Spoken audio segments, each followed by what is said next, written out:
तो मेरे बंधुओं, कहानी ऐसी आती है।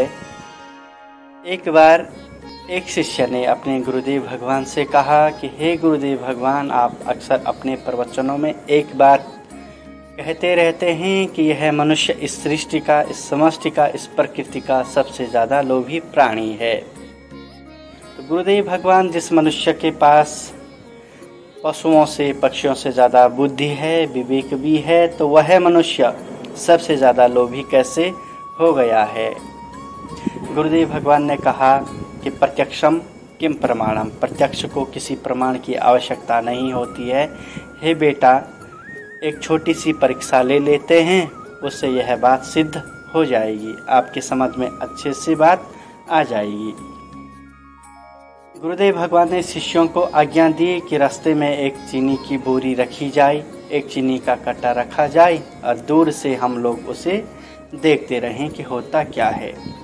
शिष्यों ने, मेरे बंधुओं, ऐसा ही किया। एक चीनी का कट्टा ले गए, रास्ते में डाल दिया। अब होता क्या है कि वहाँ से जब चीनी का कट्टा रखा गया तो कुछ चींटियाँ निकली। चींटियों ने एक एक दो दो दाने चीनी के लिए वहाँ से चलती बनी। गिलहरियों की नज़र, मेरे बंधुओं, उस कट्टे पे पड़ती है। गिलहरियाँ आती हैं, 8-10 दाने मुट्ठी में भर के ले जाती हैं, थोड़ा सा खा जाती हैं, तृप्त होके वहाँ से चल देती हैं। फिर वहाँ पे चूहे आते हैं, चूहों का झुंड आता है, वो भी 2-2, 4-4 मुट्ठी खाते हैं, तृप्त होके वहाँ से 100-200 ग्राम खा के चले जाते हैं।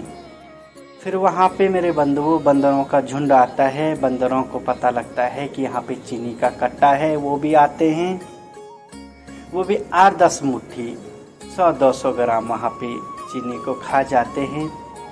कुछ मुंह में भर के ले जाते हैं, कुछ हाथ में भर के ले जाते हैं, लेकिन वहाँ से चलते बनते हैं, चले जाते हैं। फिर कोई मनुष्य वहाँ से गुजरता है तो वह क्या करता है मेरे बंधुओं, वह चीनी नहीं लेता, अपितु पूरा कट्टा उठाता है, कंधे में रखता है और वहाँ से चल देता है।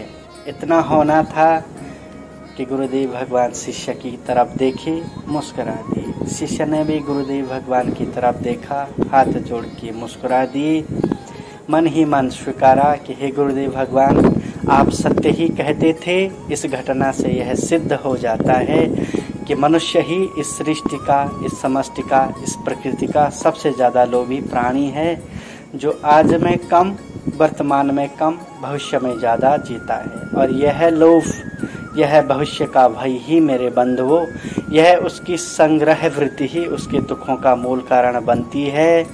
जय जय श्री राधे श्याम।